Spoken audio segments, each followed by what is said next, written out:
So perhaps the easiest way to make any kind of a wreath, it can be a giant green one, a bird's nest one, one with ivy, virtually any kind of wreath you like, is to make a very simple base and cover it with bracken. This means you don't need to find willow. You can use absolutely anything that you can bend for the hoop to start it with. This is some grapevine. This is a bit of wisteria and passion flower, just tendrils. It doesn't even need to be particularly rigid. You just need to make a hoop of some description, because this isn't going to be the rigidity. The rigidity comes from the bracken.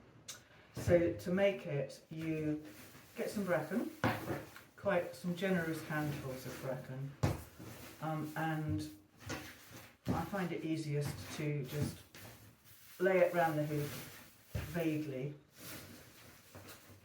For this you do need one length of twine, but that's all. You don't need any wire or any other extra materials. So I've got more bracken under here.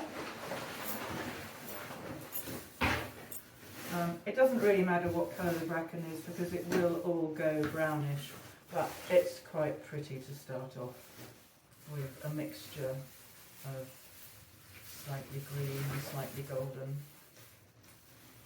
You don't really see it, but you sort of look vaguely aware of it, but it's not the main attraction when you've done the wreath.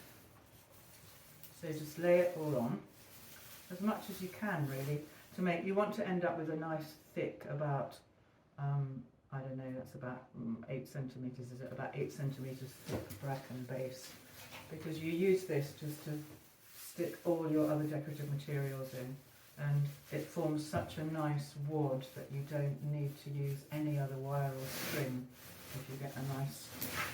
So just sort of feel as you go around, see if there's any bare, that feels a little bit more bare there, and then you just literally, that feels about right, take some string, you only need 1 metre or so, natural twine, I use a sort of natural jute twine.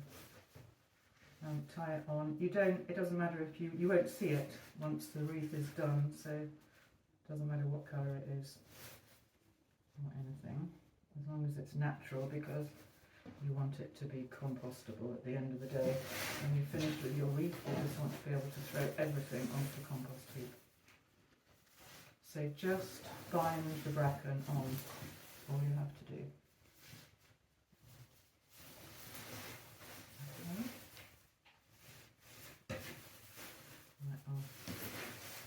Go round till it's nice and you feel it's nice and tight. So you can see that it's quite firm. It's a sort of a good hand's length, yeah, it's about, yeah, that deep. So it's quite solid. So onto that you can add any green material or any material. You could do a bird's nest one. You can poke anything in. I'm going to do some greens here. Okay. I am going to use a mixture of bay leaves, because it's basically, use whatever you've got in your garden. Don't be too precious. The thing about making these kind of natural and foraged wreaths is you don't need to be too precious about what the materials are. As long as you like them, and the foliage needs to be evergreen, because you want it to last for as long as possible. And literally you can just poke them in, and you can sort of probably tell even by poking in, they go in very firmly. I'm going to maybe with that as we go to show you. It just goes in really firmly, and it's very secure because you've got this nice deep wodge of bracken. So I think it's possibly the easiest and quickest way. You don't need sort of nice willow to start with. You don't really need anything very much. I mean, you could even make the first hoop out of, you know, bramble if you've got gloves on, or rose, or jasmine, or anything that's got long traily bits, anything you're pruning. And you'll see it covers, you know, you can cover it as thickly or not as you like. I'm also going to use Eliagnus, because I really like using this at Christmas because it's one of the plants in my garden I really dislike for some reason, but it actually only looks nice, I think, in things like this, so I like to actually make a use for it.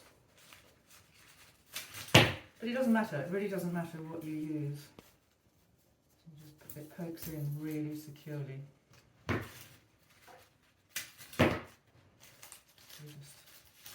If it doesn't, you know, you just sort of poke, you know, you can feed it through.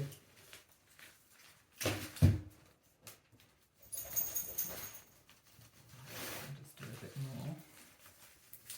A bit of ivy.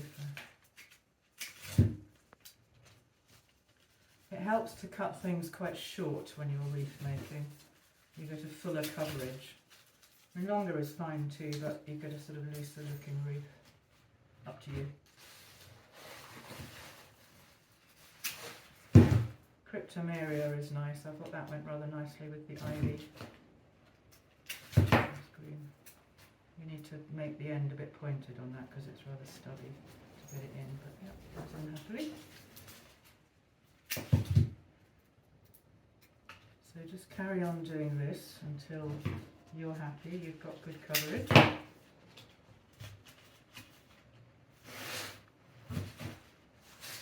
And as I say, use any materials that you've got that you like from your garden or hedgerows.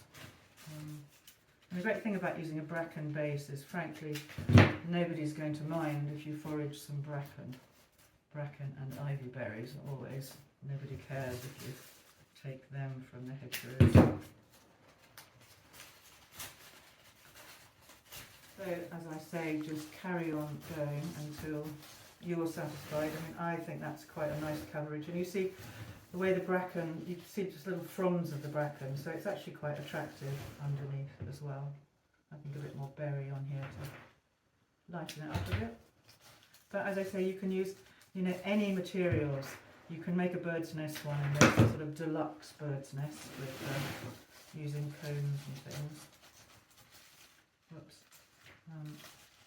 But you know, bracken, it's a very forgiving material, and it keeps things moist, because if it gets moist at all, I find it easier to work with than moss, and it's more available for a lot of people. I mean, some people have easy access to plenty of moss. Quite a lot of people it's more complicated, and the idea of making a Christmas wreath from home is that you don't have to buy anything in. You just can go out and forage your materials. Be as creative as you like.